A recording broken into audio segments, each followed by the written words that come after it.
What's up, guys? Welcome back. It's Jono with Alert Sports. Today I have a little bit of an unboxing for you just to show you a new gun I got I'm kind of excited about. So I know you guys have seen my video about the Matrix and S&T gas blowback M4. I liked that gun a lot, spoiler alert. So I ended up getting the full metal version. It's just by Matrix, it's not upgraded by S&T as far as I know. I got this gun because it was on one of the lightning deals on e-bike and I got it on a pretty big sale, so that's great. Yeah, anyways, let's get into opening it up. So, pretty big box.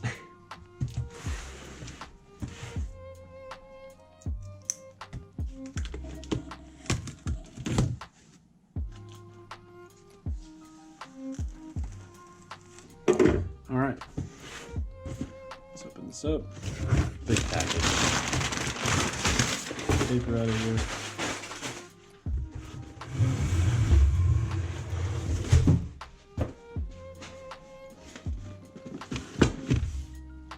This just comes in a Matrix box, so pretty confidently can say it's not upgraded by S&T in any way.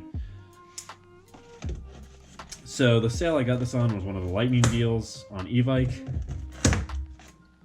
This lightning deal in particular was pretty good. The normal sale price of this is $210 and I got it for $159. So jumped on that. So I'll back the shot up a little bit so you guys can see this a little bit better.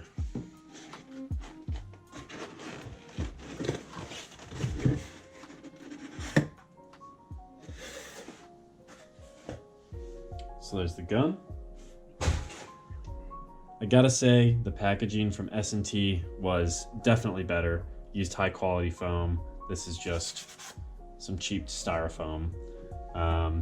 But, you know, seems to be packaged securely. The bane of my existence. Styrofoam dust. It gets everywhere, sticks to everything. So I'm gonna have some cleanup after this. Of course, fill the styrofoam, great. So now, let's get the gun out. See if I can do this without getting the styrofoam literally everywhere.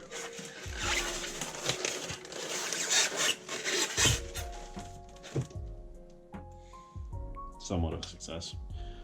So this is an old school style ramrod speed loader. Not really sure how well this will work on those because I've tried loaders that load from the top and they didn't work too great. But it looks like you use the actual unjamming rod to use this. Never seen these come in this kind of high vis orange, but you know, whatever floats your boat.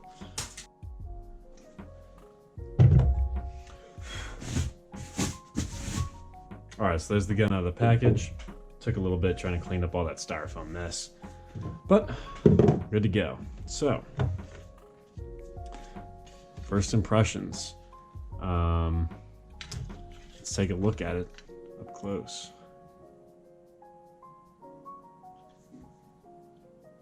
Metal body, metal rail, metal rear sight, kind of pot metal-y, but stock is very tight. Jeez.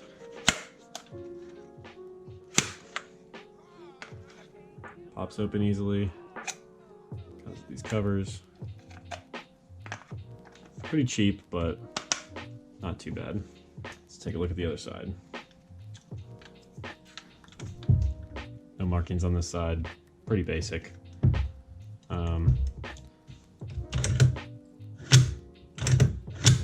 So one thing I noticed off the bat, the recoil spring is definitely a lot lighter than on the S&T version.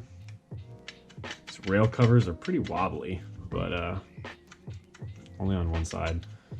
You know, they're just kind of a free addition, so I didn't expect too much from that. So overall, the body is pretty decent, not too bad. Selector feels pretty good. Has a little bit of a hiccup from safe to semi, right about there. Hammer spring, definitely mushier than the S&T version.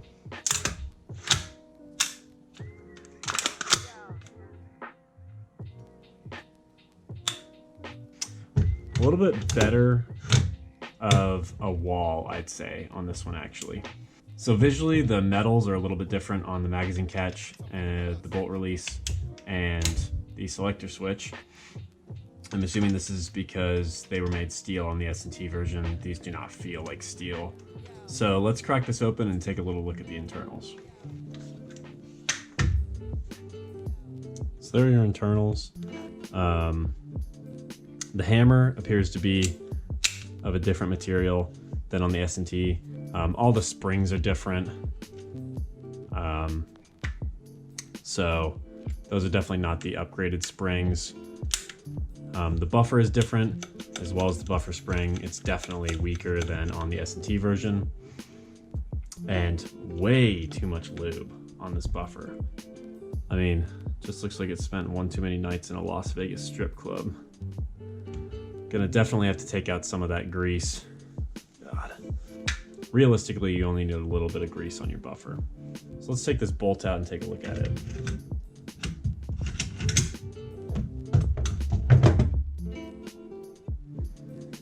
So off the bat, the grease they use is pretty nasty, standard Chinese stuff. Bolt looks like it's probably the same as on the S&T version, so I'm guessing they didn't swap that out. The nozzle is different. I think that it was swapped out for a nylon fiber nozzle on the S&T. As you can see, the tip of the nozzle is not brass on this one. Nozzle return spring is definitely a good bit weaker on this, and I think they use that cheap lube on the inside as well. So gonna have to look into cleaning this out.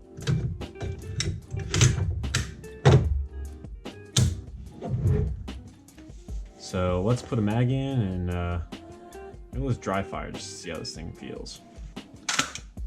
Check to make sure it's clear. Bolt locks back. Hold down the bolt release. Okay, interesting. So, good start. Let's try another mag, I guess.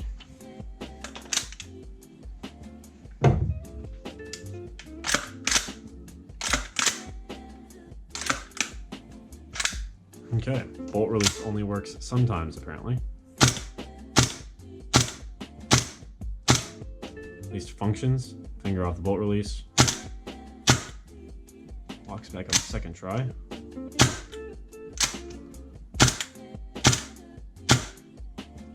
Yeah, so bolt catch only seems to engage some of the time. Recoil is pretty good on it, honestly. Interesting that that bolt is only catching part of the time. Not really sure why. These mags are supposed to work in here. There's a little bit of play, so maybe if I press it up to the chamber.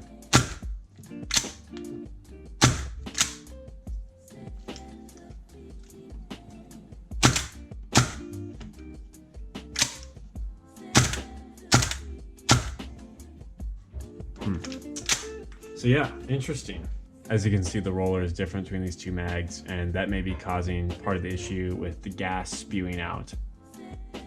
The bolt catch appears to be similar, does appear to be similar. However, these mags are definitely different.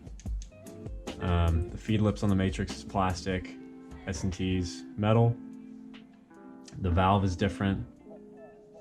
The fill valve is different. All right, so I'm trying gassing up the stock magazine to see if that functions better. All gassed up. Bolt catch functions. Let's test it out first fire.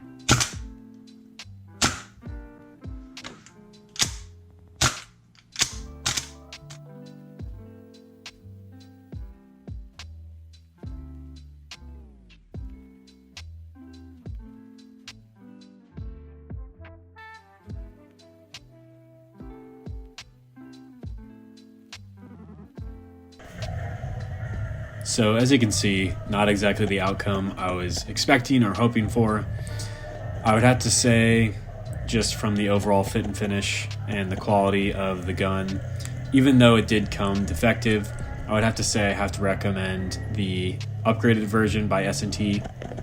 You'll also find on Evike's site a Helios M4 that features what appears to be the same upgraded S&T system and a metal body. If I was to buy another metal body version of this, I'd probably go for that. It's still pretty cheap on their site. No type of sale on that right now, but I'm sure you can expect one in the future. For now, I would say I recommend the polymer version to anyone interested in a budget gas blowback M4 platform. It's performed amazing every time I've used it. So sad outcome on this one, but can't really fault them too bad since it was defective. I appreciate Evike's RMA process and the ability to get the full refund. Stay tuned for my next video. I have something coming in that I actually purchased using the funds refunded via this. I'll give you a little bit of a hint. It's by a manufacturer that I have currently. Hint, hint. It's a Swiss gun, kind of an old platform, but hoping to get a good review up for you guys. So stay tuned for that. I'm excited for that one. Anyways, thanks for checking out the channel, guys. This has been Jono with Alert Sports, and I hope to catch you guys next time. Peace.